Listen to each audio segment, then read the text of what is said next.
What is up, you guys? Pete DiCarlo here with Peter DiCarlo Investing, and today we are going to do some technical analysis, even though this is more of an investing channel. But we're going to look at the monthly chart for the S&P 500. And like I said on my other channel, Traders Helping Traders, this is the bigger channel of our two. I do daily analysis. We talk a lot about flow, talk a lot about phantom prints, we look at smaller time frames, but what I want to do is look at the monthly time frame, because I feel that even as an investor, you should be watching monthly time frames. They're very, very strong. The support and resistances are very easy to find. You don't have to be a charting technical analysis master, and they do hold true a lot of the time. So what I want to do is go through the S&P 500. I'm going to do a monthly chart time frame on Apple, Facebook, all those big tech companies, because I do feel that just doing a once a month update on those is very important. And I want to go through and look at the monthly and the weekly charts, and I'll give you guys a good idea of what we should be looking at and what are some major levels to be watching. So hit the like button, subscribe, check out our Discord community down below, link in the description. You guys get access to free courses, free live streams, free seminars, webinars, free trades, tons of free content. I throw my free long terms out there as well. So make sure you guys check it out. Over 8,500 traders and investors in 1 year, which is just nuts. We're coming up on 1 year of this Discord server. I'm so proud. I'm so happy. And I love you guys for all the support that we've gotten. It's just phenomenal. So let's take a look at the S&P 500 monthly chart. The first thing I want you guys to understand, and I've said this multiple times, but this is a monthly chart, which means every single candle is worth 1 month of movement.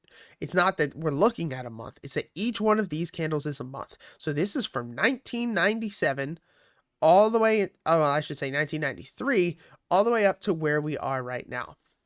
And one of the things I want you guys to understand is just to look at how the market has really moved. So if you were to have entered into the stock market, or the S&P 500 specifically, at the top in February of 2000, you would have ended up making no money at all from the top in 2000, January of 2000, all the way until 2013. So for 13 years, if you would have grabbed the S&P 500, you would have ended up making nothing. Now we had swings from highs of 155 down to 80, back up to 155, down to 66, back to 155, down to 110.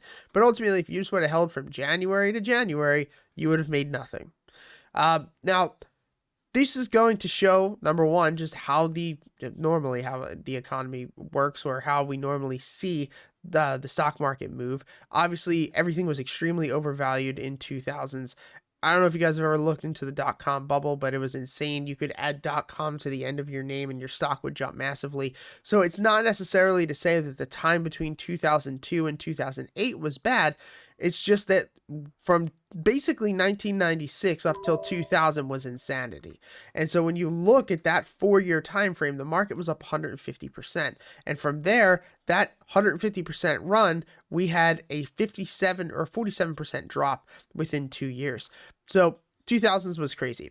We had that big dot-com bubble crash, rallied up to 2008. We all know what happened in 2008, dropped all the way down to 2009. And basically in the lows of 2009, up until the old Rona, the market went up 400% in 10 years, which is just nuts. It's just absolutely insane.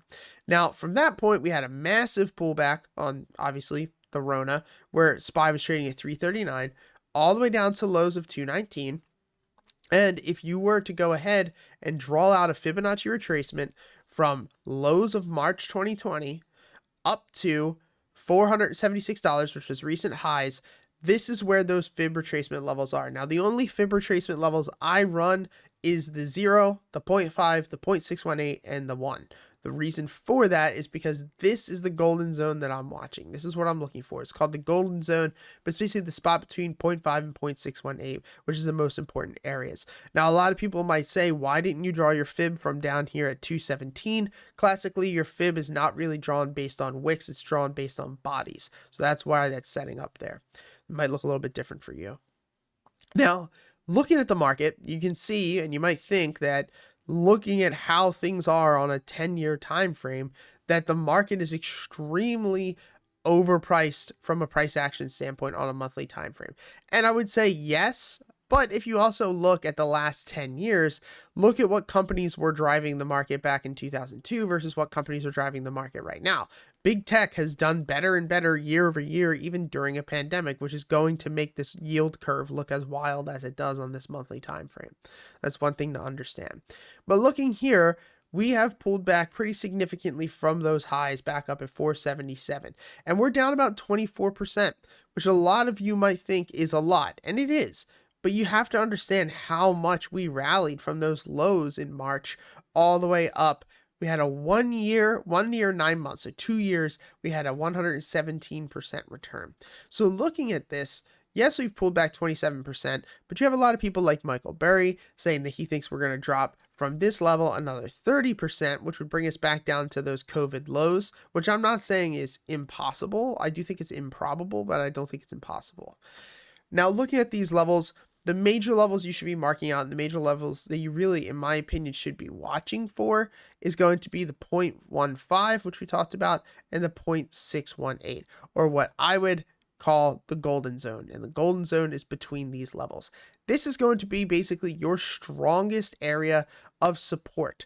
So looking at where we currently are at this moment, one thing that you have to realize is if we bounce here, that's great. Technically, we would end up normally bouncing here and then running our way back up. So this could be the bottom.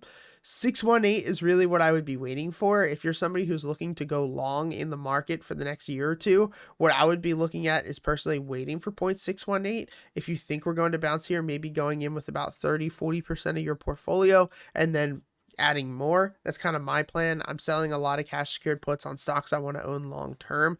And then from there, I'm going to head and use the rest of my money down around 618. If we snap this 0.618 level at 333, we are going to take out and move down to 250s. And I don't think that's impossible, right? Because that would get us back to where we are in March 2020. So these are the levels you should be watching. The 0.5, the 0.618, so basically 360, 333, and if we snap the 330s, we're going down to 250. So for me, I'm waiting. I'm seeing if we can hit 330. If we can, that's where I'm really going to start getting aggressive with my buying long term, but I am starting to buy up some stuff long term around these levels. Let me know what you guys think. Let me know where you think the market's going to go in the next couple of weeks. If we start to take out these levels, then we will see that move down to 250, which, like I said, I don't think is impossible, but I do think that we will probably bounce and hold around 330.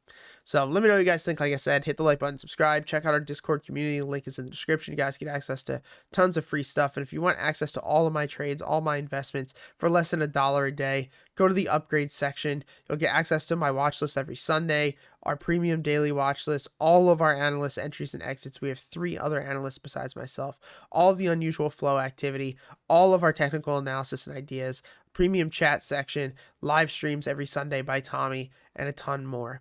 Thanks guys for all the support. I hope you have a good day. Peace.